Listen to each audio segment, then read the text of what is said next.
everyone. My name is Ramatu Mohammed. Welcome to the 2019 GAIPSEC Parent Webinar Series. I'm the Family Support Staff for Center for Leadership in Disability and also the Parent Coordinator for the IDEAL program. I'm also a parent of 4, and my oldest daughter is living with autism spectrum disorder, and I am your host. Today's webinar is titled Supported Decision Making. This will be presented by Joan McCarty, Joan McCarty, and Dana Lloyd.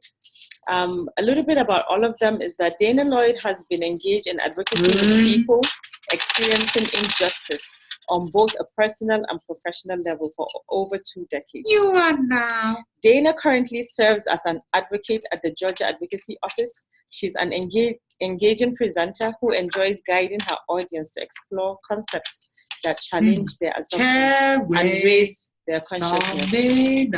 Joan McCarty is one of 6 Self-Advocacy Resource and Technical Assistance Center Fellow. He had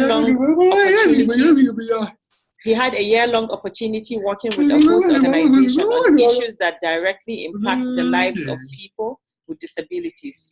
John's project, It's My Life, focuses on expanding the understanding and use of supported decision-making as an alternative to guardianship in the state of Georgia.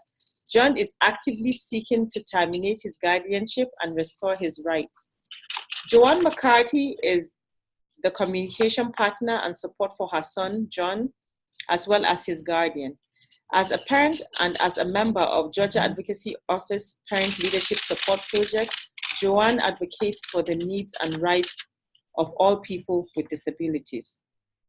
Some things to note before we start the webinar is everyone except the presenters will be muted during the presentation. While the presentation is going on, you may wish to drop any questions in the question bar below. We will be answering all questions at the end of the presentation. If you cannot type your question, use the raise your hand option and I will get to you at the end and unmute you to verbally ask your question. So it's time to start the presentation. Dana, John, and Joan, you can start. Good afternoon, everyone. We're really glad you're here with us this afternoon. So we're going to dive right in. So the presentation today, yeah, go ahead. Sorry. That's okay. I just need to use this. Okay. So as a bit of a collaborative effort, but the Georgia Advocacy Office is currently working on a supported decision-making project. So we'll talk a bit about that in a second. But the GAO is an independent, federally mandated protection and advocacy system for people with disabilities in Georgia. And we envision a Georgia where all people have value, visibility, and voice, and where even the most difficult and long-lasting challenges are addressed by ordinary citizens acting voluntarily on behalf of each other, and where the perception of disability is replaced by the recognition of ability. So we do a lot of work to make sure that people are free from abuse and neglect, that they have access to supports they need in the community, that folks have their rights maintained and protected. And then we do a lot of work to make sure that people have access to relationships that keep them connected to other folks in the community, because that's the most strongest form of protection and advocacy. So that collaborative effort that I mentioned includes the Georgia Advocacy Office and the Georgia Council on Developmental Disabilities to sponsor this pilot project around supported decision making. And then our work with John and his fellowship with the SARTAC Center, the Self-Advocacy Resource and Technical Assistance Center.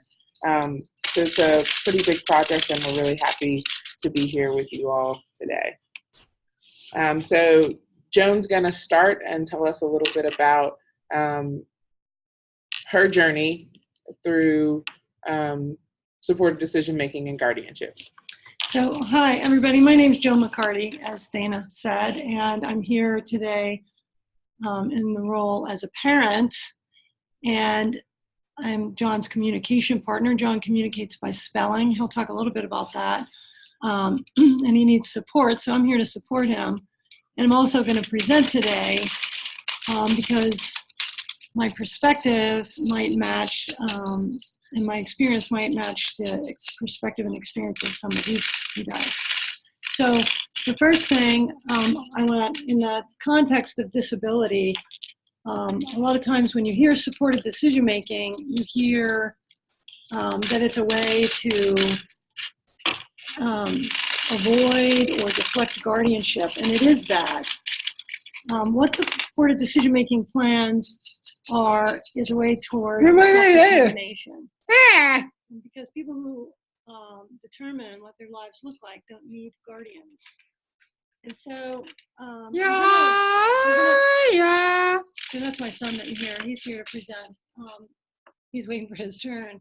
So I'm going to talk about our story, and by our story, I mean the story of my family, my husband and I, and John. And John's going to talk in more detail about his story, how he felt or feels about guardianship and supported decision making. So I'm going to talk about what I thought it was, and then I'm going to tell you what I actually know it is. So, all right, so the information that you need to know for the purposes of our discussion, and I have, this slide's wrong. It says nonverbal for 20 years. And so here's the thing, John is 24 years old and he is nonverbal. So what I think I meant to put on this slide was that his communication was not very effective for his first 20 years. He communicated through gestures and actions. Those sound like a lot like the same thing. They're not exactly. A gesture might be pointing, and an action might be where he would pick up a book and go to the chair where we would sit. So gestures and actions are similar, but a little bit different. He'd also, he had single words and some phrases that he would utter, and sometimes we thought those were meaningful. So John's 24 years old, as I said, and as he was coming up on being an adult, a young adult, my story starts, and it starts with guardianship. And so on my way to supported decision making, I started with guardianship. And so my husband and I started wondering, well, is it really necessary? And we thought, and maybe you guys out there have similar experiences. Now, John was not in a public school setting, and so we did not hear from teachers and social workers that we had to get guardianship of John. But we did hear that from his pediatrician, and we certainly heard that from parents whose children were in the public school. And John needs a lot of support. And so we weren't worried that John would be taken advantage of financially, because we didn't know how that would happen. And we really didn't think he'd be forced into some sort of a contract. So we weren't worried about that. But we were worried about a medical emergency. And, we've all heard these stories, and I don't know whether they're, urban legends or not, but we were afraid there would be a medical emergency, and we would get to the hospital and we would not be allowed to make medical decisions for John because, we weren't his guardians. And, that was kind of scary. Now, had we done more research, we would have found out that there's a law in Georgia that already covers that. And it's called the Medical Consent Statute. But we didn't research that. We did ask, we had an attorney that helped us with John's irrevocable trust and helped my husband and I with our will. John has 4 siblings. And so she said she didn't really do any work around guardianship, but she recommended a prominent attorney. And then we talked to some parents, and they recommended parents who had guardianship of their kids, and they recommended a prominent attorney. And we thought, okay, he's an expert, we're going to consult with him. And so, we thought, okay, this is essential, and we're going to talk to him. And so we went to this prominent attorney, and we shared our concern about the medical emergency. When now? When with this now? attorney. And what he said was, he said that if John could not communicate broadly, Whoa, way, yeah. and he couldn't communicate so that he could be understood by everyone, that he had to be under guardianship. And we believed him. And, you know, I'm ashamed of myself, actually, and I'm surprised because throughout John's life, I have advocated that he would be fully included and fully integrated in his community. And somehow in my head, I must have reconciled that you can be under complete guardianship and integrated fully into your community. And I don't believe that any longer. It's simply not true. So without really considering the broader implications for what guardianship would mean to this young man, my husband and I got guardianship of our son. And essentially, you know, he had a hammer and we were a nail. And we felt that we were protecting John in this medical situation.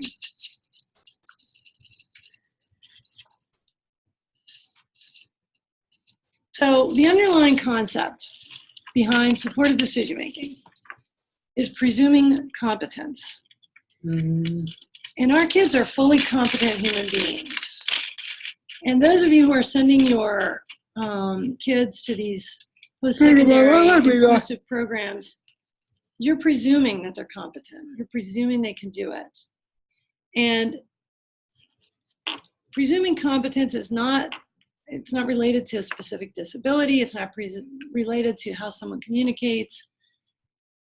It's knowing that your kids are fully there, and it's recognizing them as people who have hopes and dreams the same as everyone else. And so what it is it's,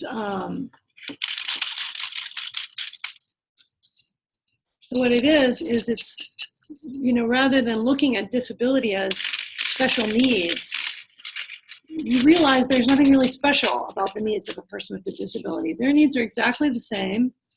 If you look, I don't have a picture here of Maslow's hierarchy in needs, but we all know what it looks like. You know, physical with the food, and the shelter, the clothing. You move up the hierarchy to safety. You move up a little bit more, friendships, relationships. You get to the point where sometimes it's called self-actualization or full potential.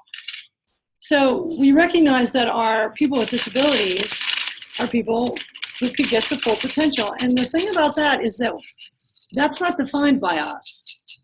Our kids with disabilities are thinking, feeling people, and they have hopes and dreams. And so, you know, we limit them when we, you know, impose our own bias on what we think that full potential might look like. And so it's not that. It's not that at all. So in terms of getting to full potential, so how do our people with disabilities do that? How do they get there? And part of that has to do with supported decision-making. And along the way to figuring out what your full potential is and realizing your full potential, there are lots and lots and lots of choices. And for every choice, decisions have to be made. And so all decisions, and this is true whether you have a disability or not, so anyone trying to reach your full potential, but all decisions, with very, very few exceptions, you need to have support in order to make those decisions. And so, you know, what did I think supported decision-making was? Well, I thought it was a way, like a little bit more of a formal way for John to let us know what he wanted, and what he needed. And it is that, but you know, it's really, really much more. It's empowerment. What is it really? Well, it's a way for us to empower our young self-advocates on their journey toward independence and whatever they think that full potential is. And so that's my perspective. And that's my part of the journey. And so before John discusses his specific approach to supported decision-making, he's going to talk briefly about guardianship, and then Dana is going to talk some more about kind of the nuts and bolts of supported decision-making, and then John's going to talk about his specific approach. So we've already said that John doesn't speak. He types in order to communicate, and so he's written me a script, and I'm going to read his script along with his PowerPoint. And when at the end, when Ramatu goes to questions, John will be able to answer those questions through a Bluetooth keyboard, and so you'll be able to see what his answers are. So I'm going to start reading John's presentation. When I was almost 18, I heard my parents start talking about guardianship. At that time, I had no way to let my thoughts be known. I didn't really know what guardianship was, but my mom and dad seemed to think it was necessary. I don't think they considered any options, and because I could not let them know I had questions, I could only go along with it. As my mom mentioned, I'm autistic. I mostly cannot control my body, which translates to being non-speaking. I was about 20 years old when I learned to control my arm to spell. It was a life-changing thing. But by then, my parents were already my guardians. The process of taking away my rights was not difficult for them. But for me, it was heart-wrenching and degrading. I, at the time, had no thought about ways to live without being a perpetual child under the control of my parents. But I was watching my sisters gain rights in adulthood that I could never have.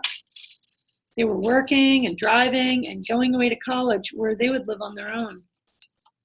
The day we went to court was one of the worst days of my life. That day in court, I met my parents' attorney and my own. Not only did they know nothing about me, but they did not care to. I was not a person to them.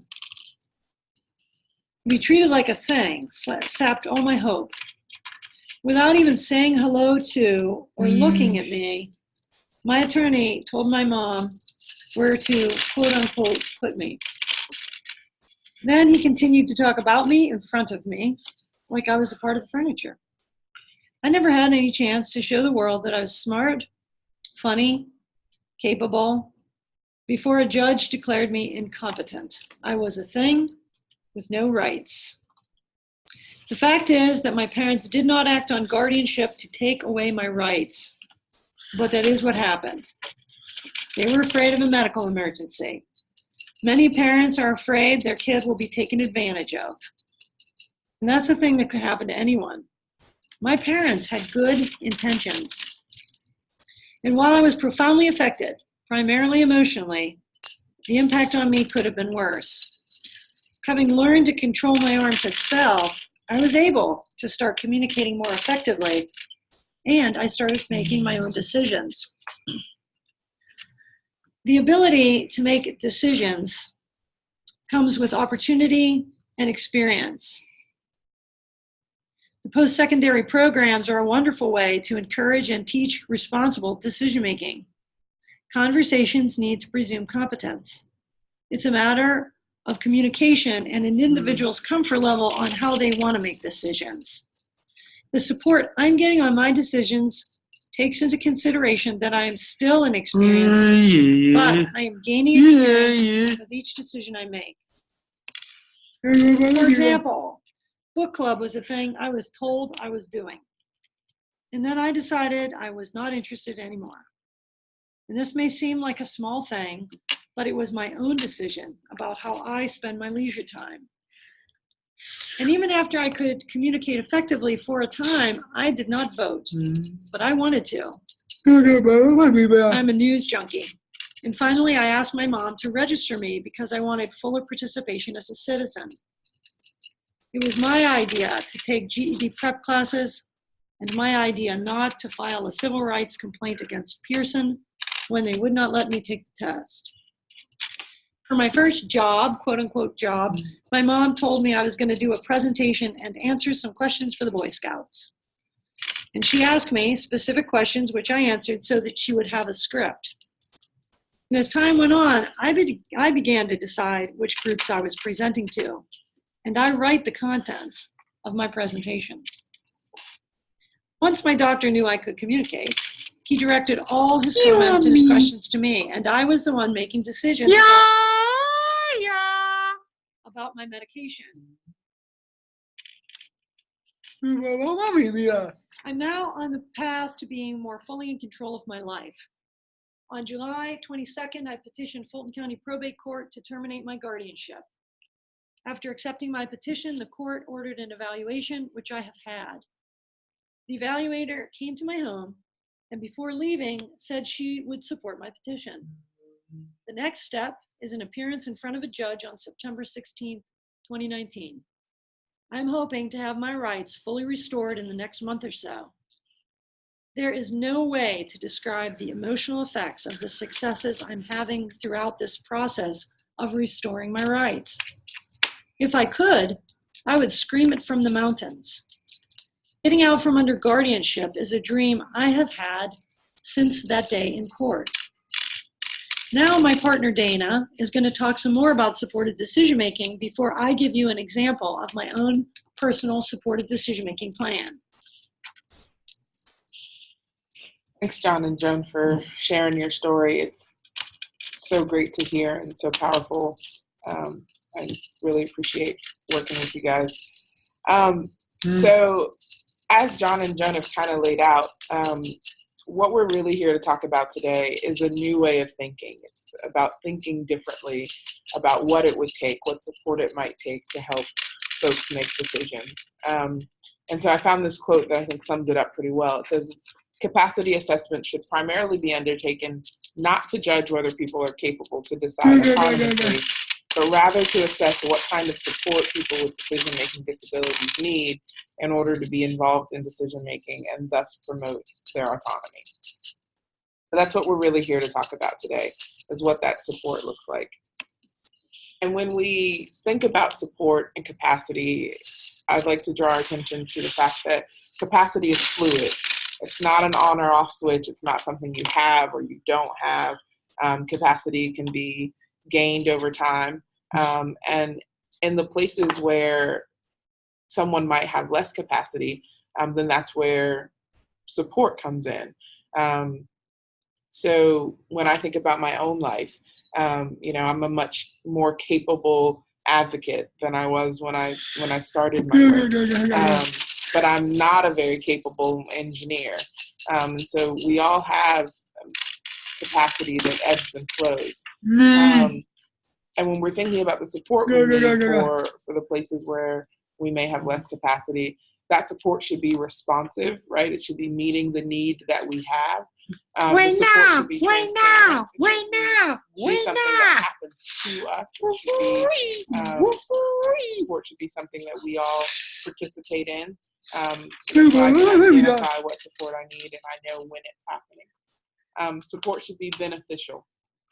So it should be doing the things that I need and only what I need. It shouldn't be causing additional harm. And the support should be efficient, right? It shouldn't be more support than I need. And it should be kind of meeting that need optimally. And so we can think of lots of examples of places where we might need support. But recently this summer, I broke my foot. And while my foot was broken, I had a boot and I had instructions from my doctor to rest, and I had a crutch and I had pain medication, and all of those things were designed to help my foot heal. And that was the support I needed during that time. Baby, you train. But my doctor could have made other recommendations, right? Could have suggested a medically induced coma. But we all recognize that would be too much support.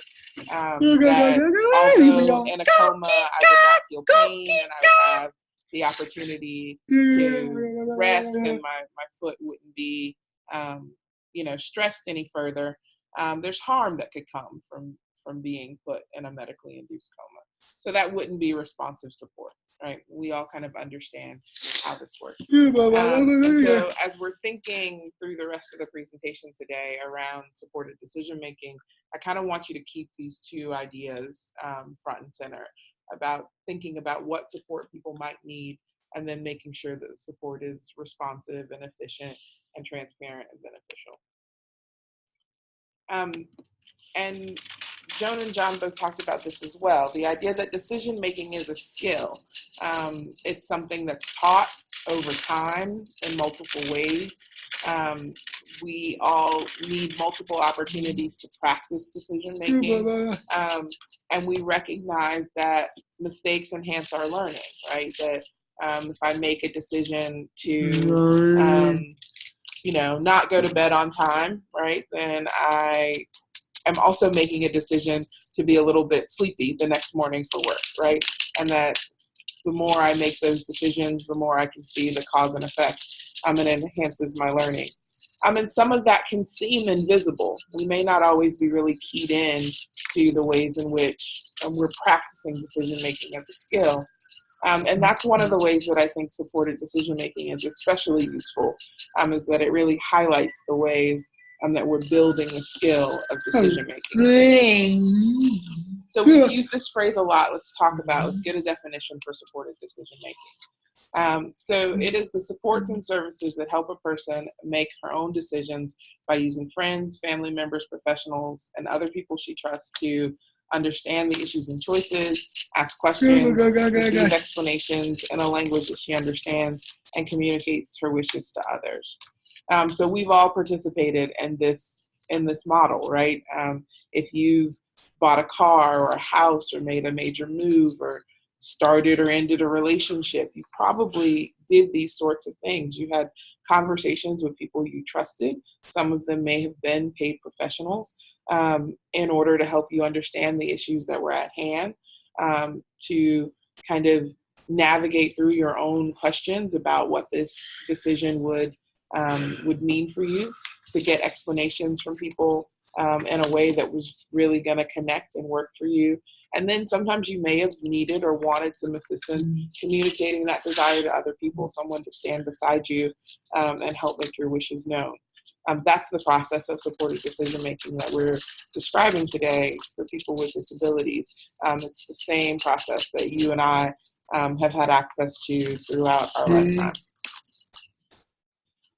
And folks can use supported decision-making in two ways, right? To help them determine when they want support, what areas they want additional support in, whether that's around budgeting or medical decisions or work or living or who's supporting them.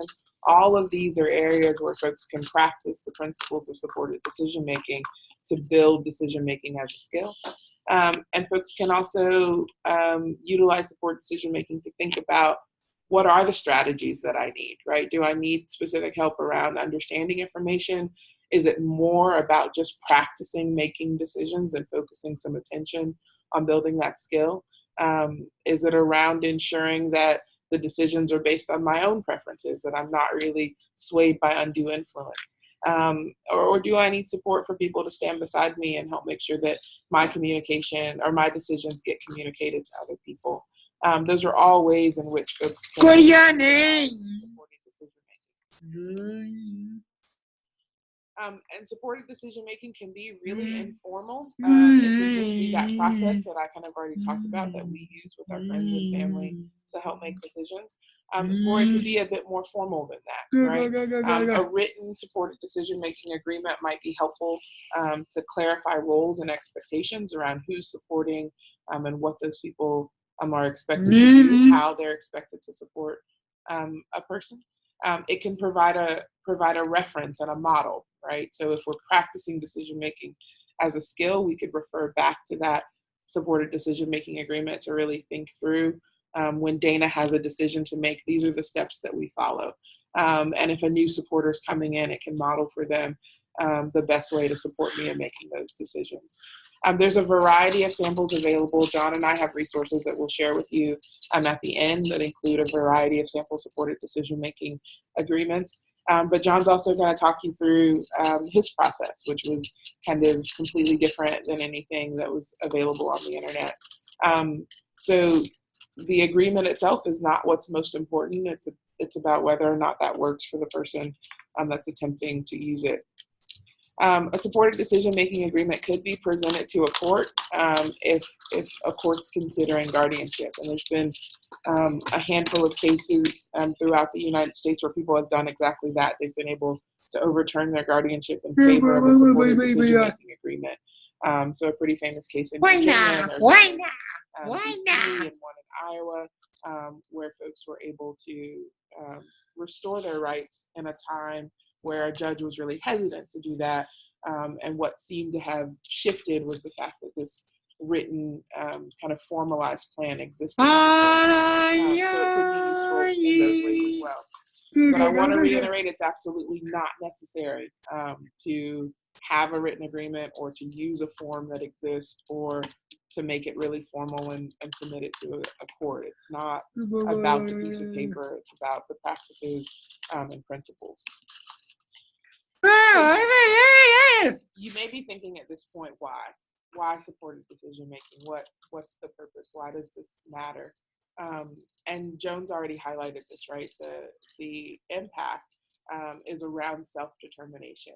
And there have been studies that have shown over and over again that when people have are able to demonstrate increased self-determination and they have more control over their lives, they have the opportunity to be causal agents and actors in their lives instead of being acted upon.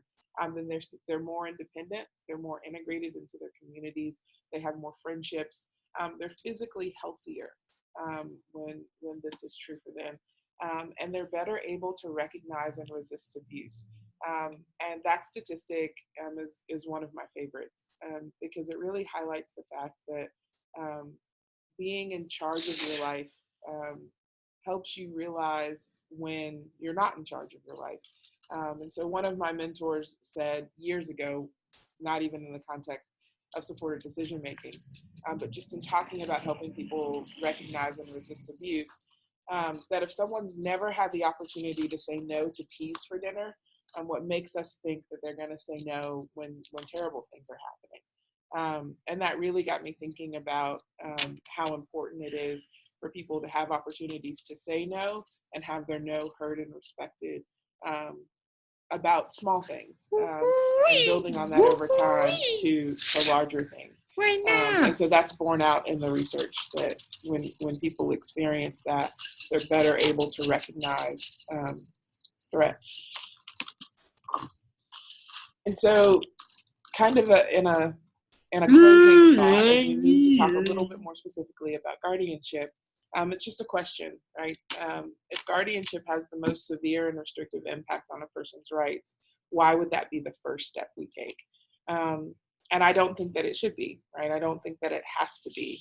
And then if you look at most guardianship statutes, well, there we go. If you look at most guardianship statutes, and Georgia's statute is one of them, most of the statutes have built in this idea that we should focus on less restrictive alternatives, and that guardianship should be designed to encourage maximum self-reliance and independence. And if guardianship were borne out this way, I think there'd be less impact to people. But this isn't what we've found to be true. As John said in his story, the guardianship proceeding didn't include him, right? He was present in the courtroom, but he wasn't included in this. No one asked his parents whether or not they had tried less restrictive alternatives. That wasn't something they had to demonstrate in order to petition the court for guardianship. And so it often for people is not a last resort, although it is designed in statute to be that way. I keep clicking in the wrong spot. Sorry, guys. Oh, further. Aha. Okay, there we go. And so the other thing I kind of want to talk through quickly are some of those least restrictive options, right? Ways in which people can meet some of the needs that are often suggested as being met by guardianship.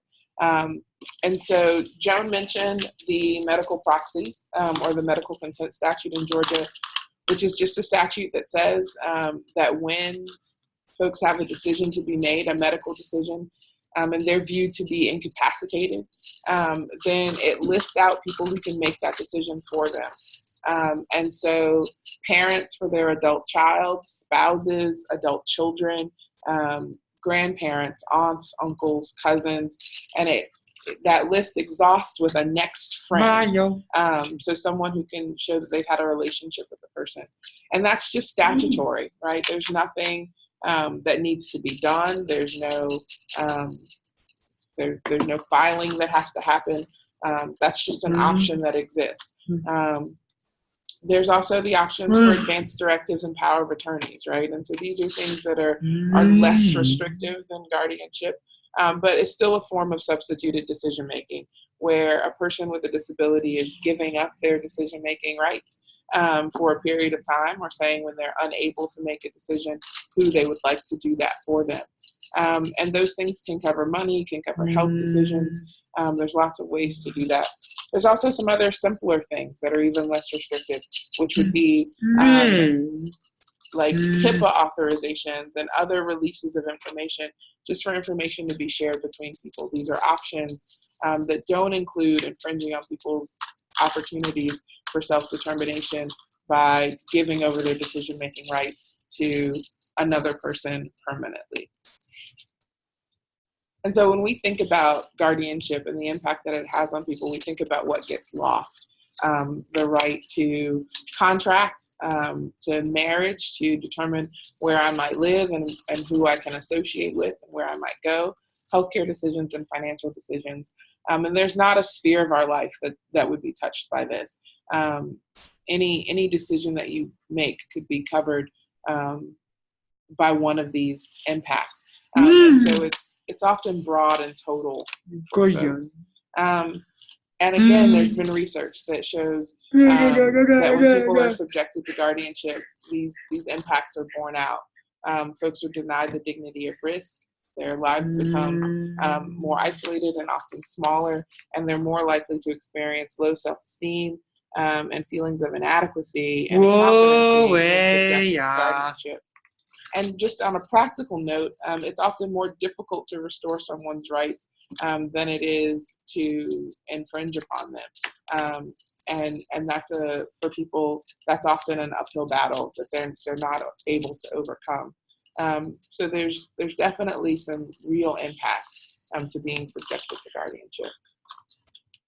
So just to kind of wrap up supported decision-making, like I said, there's many samples online of supported decision-making agreements. You might read some articles. There's been some things that have begun to show up in the news.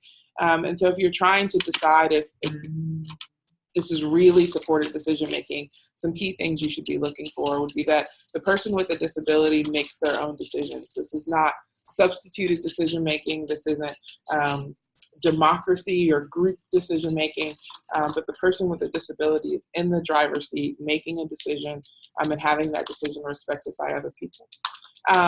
No matter how you might implement it, it's a tool that allows people with disabilities to retain their decision-making capacity by choosing supports to help them make decisions. A combination of relationships and practices, arrangements and agreements.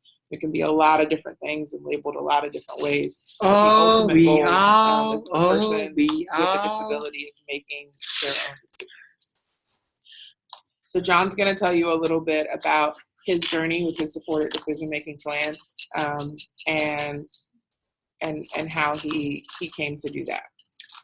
Okay, so this is Joan again, and I'm going to read the script that John's written me.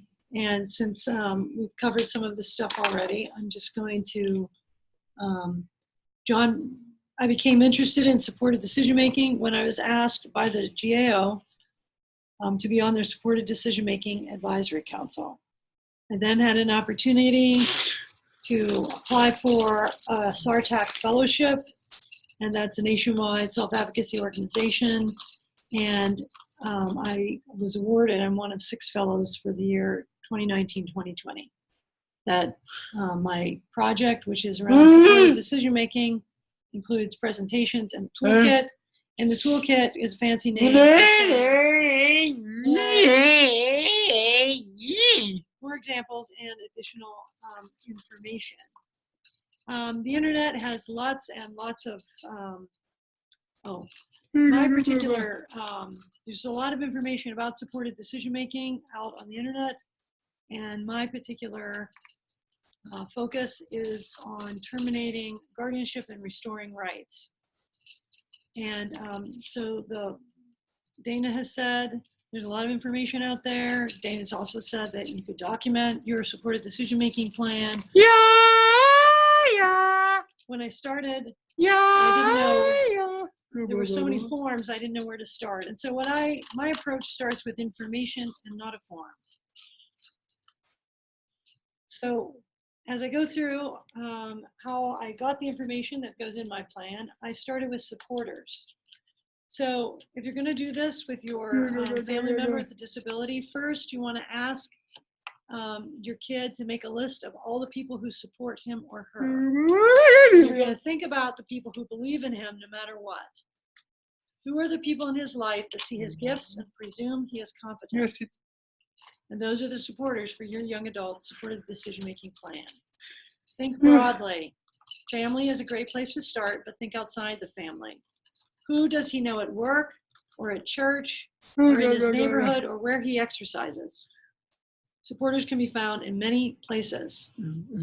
After you have the list, your young adult needs to ask these people if they will be part of his formalized plan. I emailed everyone on my list. If you're interested, I can send you a copy of the sample letter. So now let's talk about the brainstorming. During the brainstorming process, you're going to want to write down the questions and answers just so you fully understand what your young adult wants. In my plan, there are 6 categories: financial, work, medical and health, volunteering and leadership, leisure time, and housing. This might be different for the person you're supporting. Okay, so let's start with the basic framework in each category. For each of the categories, you're going to ask your young adult 3 questions. What do you already know? What do you need to know or want to know? And then you're going to end with, how do you want to be supported to have more control over the topic of the category? I want to show you how this worked for me in my financial category. And your situation is going to be different than mine. And I can provide a list of sample questions for each category that helped me elicit what I already knew. So I started thinking by thinking I didn't know anything about my whole financial situation. My mom and I were discussing my supported decision-making plan, and she said, tell me about SSI. And I said, I didn't know anything about SSI. It's from some very basic questions and observations, I began to realize I actually did know something. She said, sure you do. Tell me just one thing. And my answer was, I get it every month. And from there, with other similarly basic questions, I established that I knew it went to a SunTrust account and that she is my rep payee. Sources of additional income were covered next. And here, basic prompts got me to the point where I knew how much I was paid for the work I do and that I owed the IRS. And that also meant a discussion of savings. And there was already a stable account webinar, but a person with a disability, savings, it means a stable account. And I knew that I had one. I have long known that I have an irrevocable trust, and some more simple questions showed me that I knew a bit about that. I don't have control over it, but it's for my benefit. Overall, I actually knew more than I initially thought. So before I moved from what I knew to what I needed to know, I realized that in order to be able to decide what I needed to know, there were gaps. I had to fill the gaps with information. Here's where supporters are really important, because they understand how a person processes information and will be able to facilitate coming up with the questions for what do I need to know. I thought a bit, and I came up with the following questions. Regarding SSI, I wanted to know how much I get and how much my wages affect the amount. I also wanted to know what my monthly expenditures were. And taxes, how much do I owe in 2018? And am I going to owe in 2019? For the stable account, I needed to know how much is in it. How do I get it out? What can I use it for? Can I get a stable card? I also wanted to understand how to manage the funds in the stable account.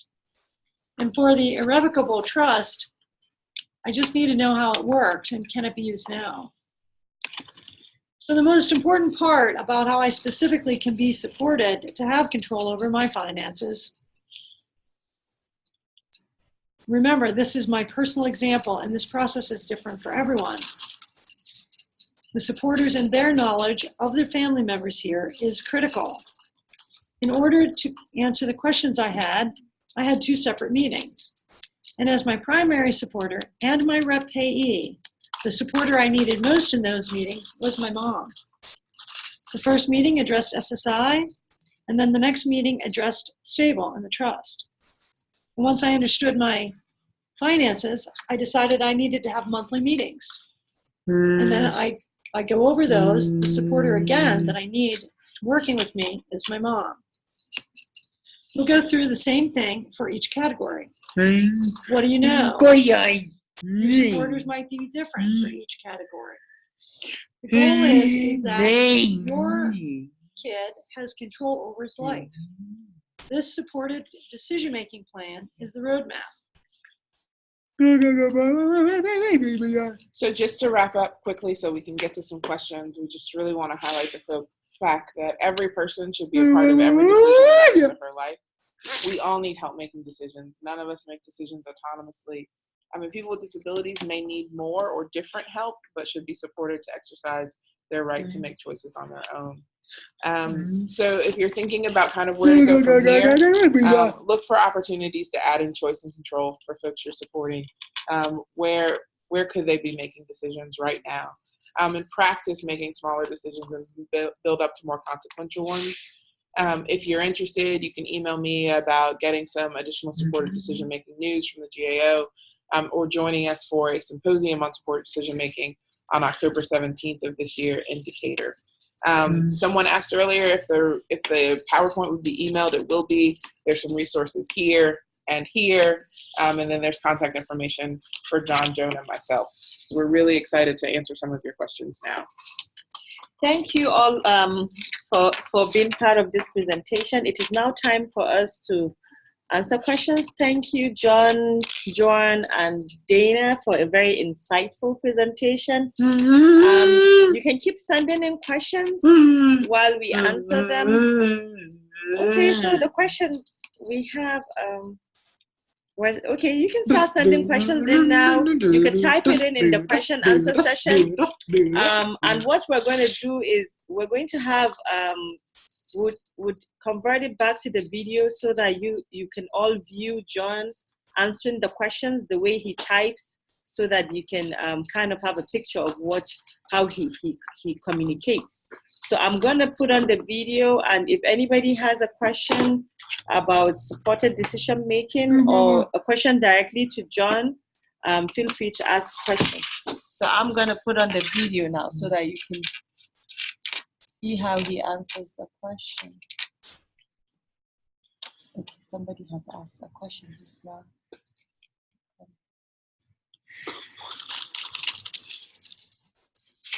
Okay. So somebody asked, can Joanne come closer? Oh, sorry. Yeah, but I hope you heard her eventually. Thank you. This is very visible. The PowerPoint be available, yes. Okay. How does this type of system protect the individual if they are accused of a crime? So I'm gonna start the video, and this is John, Joanne, and Dana. I'm coming, trying to. Let me take out the slide so that you can see a full screen of the video. Okay. Yeah. So Here we are. So that is Jen and Joanne and Dana. So we get questions similar to that about guardianship and supported decision making.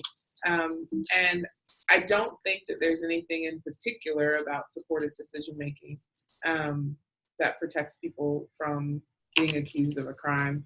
But I don't think that's true for guardianship either. I think sometimes people have that misconception that being under guardianship provides some sort of immunity for people, and it doesn't. One of the ways that I think supported decision-making could impact someone in that situation is that they would have a framework for helping to understand the charges that are being brought before them. Folks would probably have a better understanding about how the person processes information and what support they need in order to kind of get through their whatever that situation is. So I think if there's a more specific question for someone in particular, I'd be more than happy to talk it through with you. But I think the basic answer is that it provides a framework for people to really think about how it is they take in information and how they can communicate to other people, you know, about the situation. So there's a question, I think this is for me. It says, for those of us in Hawaii, could you consider holding these sessions at least an hour later? So we will look into that because we have already scheduled most of them. It would have to be if the set time is convenient for the presenters. For me, it's flexible, but we have to, I would get back to you if you could share your, okay, I think I can see your name. I'll find your name and let you know if we would reschedule an hour later. The next question says, what do you suggest should be done on a policy level to ensure all individuals have access to the communication support they need as early as possible? I think John, John, would you say a few lines on this? Okay, so let's see what's up there. Yeah, I think he should be. Yeah. Okay, good. Whoa. I'm coming. Okay, now I think. Yeah, let's see. Start typing. Can you see? Yeah, it's coming in. Okay, it's Okay, I coming. am. Okay, so I'll take no. that. Okay, John is answering your question now.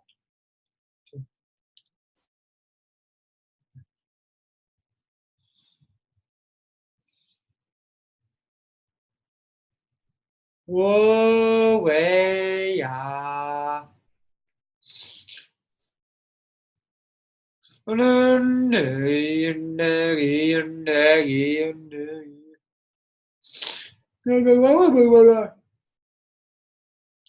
Okay.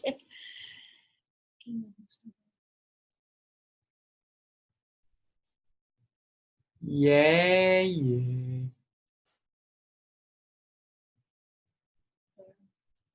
Coi giờ nè, coi giờ nè, nè, nè, coi giờ nè, nè, coi giờ nè,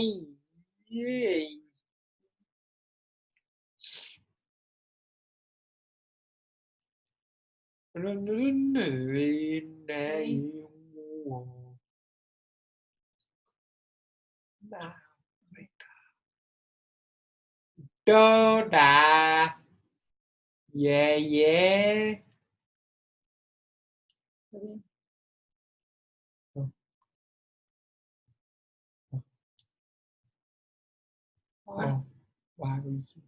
Baka. You are. You are. Yeah, yeah. On. That's I. What are you? Paragi. Paragi. Stop.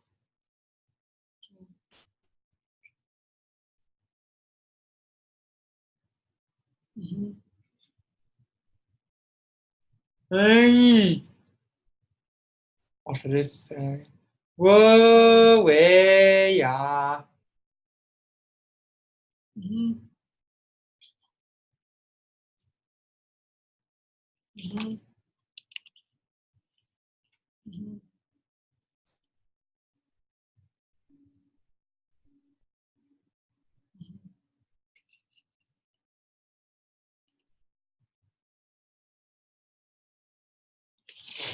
Okay. So this is John's answer. He said, not a policy expert, but there's a new non-profit working on this. My mom can get the details to you. Thank you, John. All right, so let me say that the name of the nonprofit is called Communication First, and it is a newly formed nonprofit based in Washington, D.C. And I will get that information to you, Ramatu, and you can send it out to the participants of that. Yes. Okay. And I will also just add to that I think oftentimes what I find is true is that policy is often already in place, right? It's around advocacy for people to have what the policy says that they're entitled to. And so in any situation where you feel like someone you're supporting might be denied communication access, one of my favorite advocacy questions is, can you show me that policy that says they can't have this? Can you show me that in writing? And often there isn't a policy that says people can't have things, or there's policies that actually say people have it. But I think the contact information for Communication First will also be really, really helpful. Okay, I'm seeing question. Okay, the question says, before John was proficient at communicating with typing, if you asked him a question for him to either make a choice or indicate some level of actualization, did he attempt to answer? So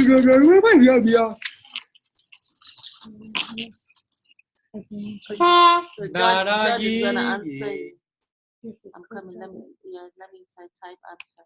Okay.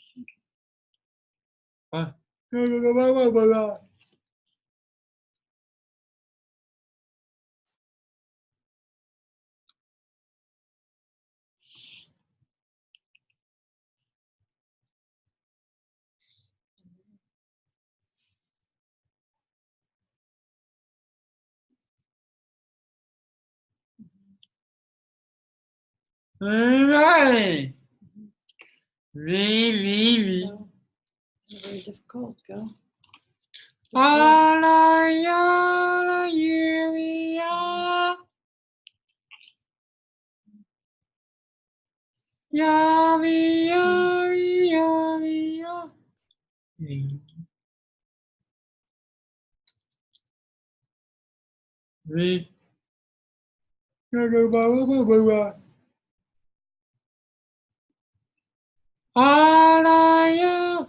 You are me.